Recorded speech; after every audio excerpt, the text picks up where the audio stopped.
So welcome back po sa ating Facebook page mga master at mga madam. So napaka-legit na naman ito guys. So welcome back sa ating YouTube channel din. So may mga nagre-request po paano naman po yung version 0.97 ng NBA 2K25 na updated yung all roster. So ito na nga po, ituturo ko na po sa inyo. So wala na po tayong patumpik-tumpik pa, ituturo na po sa inyo yung version 0.97 ng NBA 2K25 version. Updated na po ang all roster. Dapat guys, i-uninstall nyo muna yung old na NBA 2K20 or 2K25 bago nyo po gawin tong method na to, okay? So, ito po yung natin guys, yung link natin. Nasa may pin comment section na po yan, okay? So, ito na po yan guys. So, i-click nyo lang po yan. I-click nyo po yung open. So, ito guys, libreng-libre lang po ito guys. Basta sundin nyo lang po yung tutorial. So, mapunta po kayo sa site ko guys.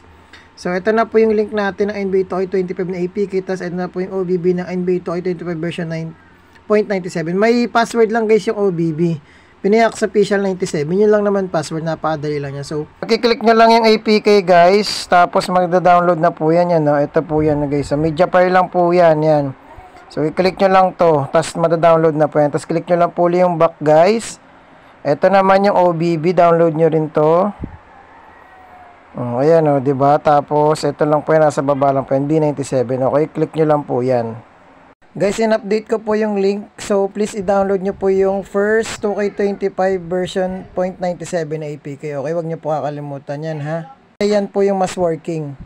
I-download nyo na to parehas, guys. Tapos, download po kayo guys ng Z-Archiver kasi doon po natin i-open yung file. So, ito na po yung Z-Archiver natin.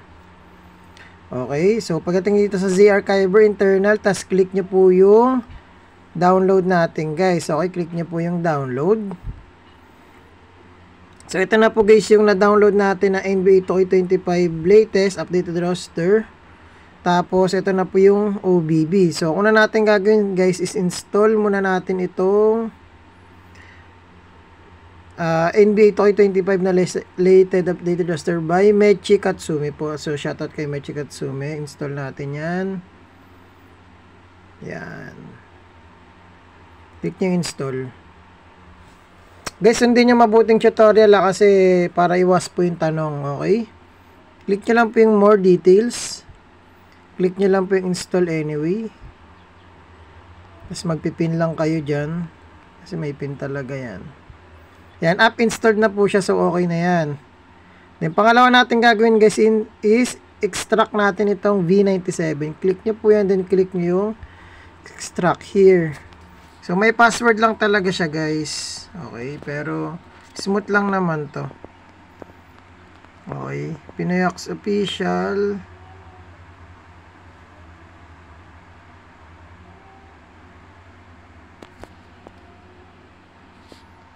And wait lang. Pinoy Hawks official 97. Okay, so yan po yung password niya. Then click nyo OK. Tapos mag-extract na po yan guys. Yan, so pag okay na po yan, ito na po yan guys, ma-extract na po yan. So may lalabas po dyan guys na APK ng 0.97. Tapos ito po yung pinakamalaging OBB. So, ang gagawin lang po natin dyan, guys, ito lang po yung pinakamalaga dyan, guys, yung OBB. Ang una po natin gagawin dito, pag okay na to guys, is i-delete muna natin tong old na files para rin ma-free yung storage nyo kasi napakalaki nyan masyado.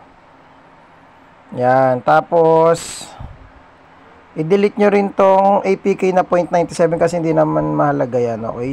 So, dapat ang matira lang dyan, guys, is ito pong OBB. So, ayan po yung OBB ng 0.97. Dalawa po yan, okay? Okay, so, pag okay na po yan, guys. So, ang gagawin naman po natin ay kailangan nating i-run, guys, yung APK muna para magkaroon siya ng OBB folder. So, ito po yung APK, guys, ng NBA 2K25. Open natin yan. Kailangan i-run natin siya hanggang mapunta siya sa may start game. Kasi kailangan siya magkaroon ng OBB folder guys. Okay. Okay, so ito yung sinasabi ko guys. Pag may nakalagay na guys na start game, click nyo yung start game. Okay, click nyo lang. Tapos click nyo guys yung allow.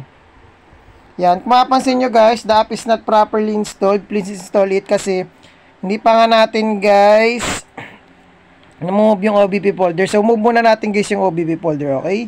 Click yung okay. So, exit muna tayo dito guys.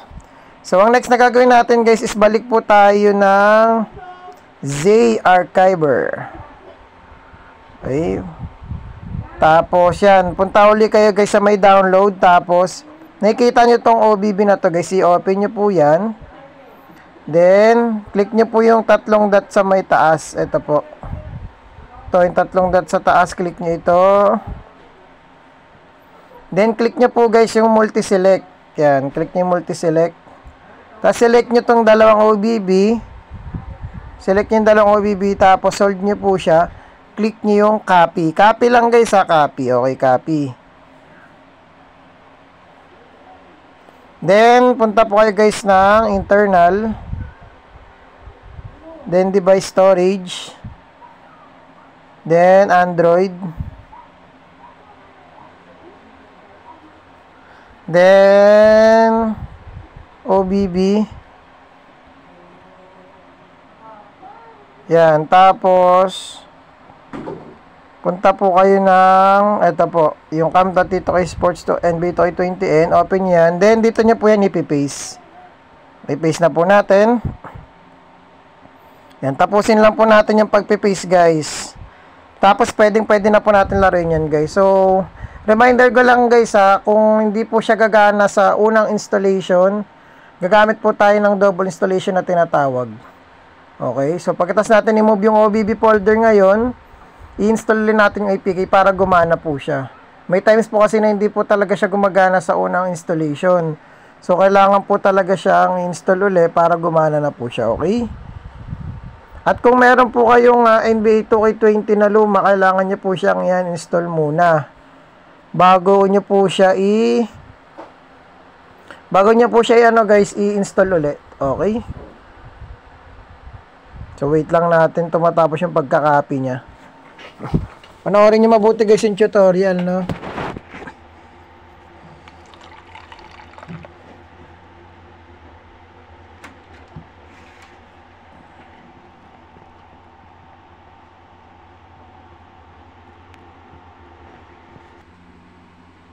Yan, so matatapos na po siya guys na ma-paste. Yan, so pag okay na yan guys, pag na-move nyo na po itong OBB, balik po tayo guys sa pinaka-download. Naka-download folder yan. So, punta po tayo dito guys sa may download. Uli.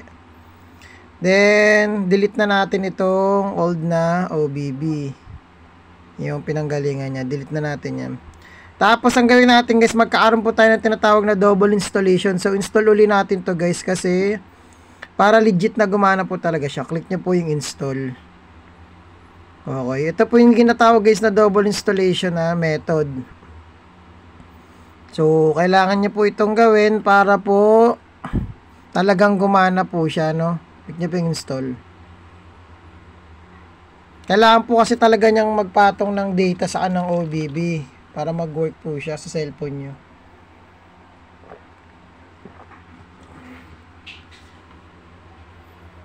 Okay, kaya sa mga nagtatanong dyan guys kung paano po mag-download, ito na po yan guys. Okay, so click nyo lang po yung done. Okay? Then ito na po guys, pwede na po nating malaro yung NBA 2K25. So sobrang legit po nito. Click po natin yung NBA 2K25 version 0.97 yan. Click po natin yan. Yan, so pag okay na po yan guys. So, pag okay na po yan guys, ito na po yan. So, click na po natin yung start game. O ano, puro download na lang. Baka naman pwede nyo i-follow yung Facebook page natin. Click nyo na yung follow, click nyo. Okay? Pa-like na rin ng video, pa-like. Tapos na. Then, click nyo yung share. Okay? Pag nagawa nyo na yan, okay, tuloy na natin tong video na to. Let's go!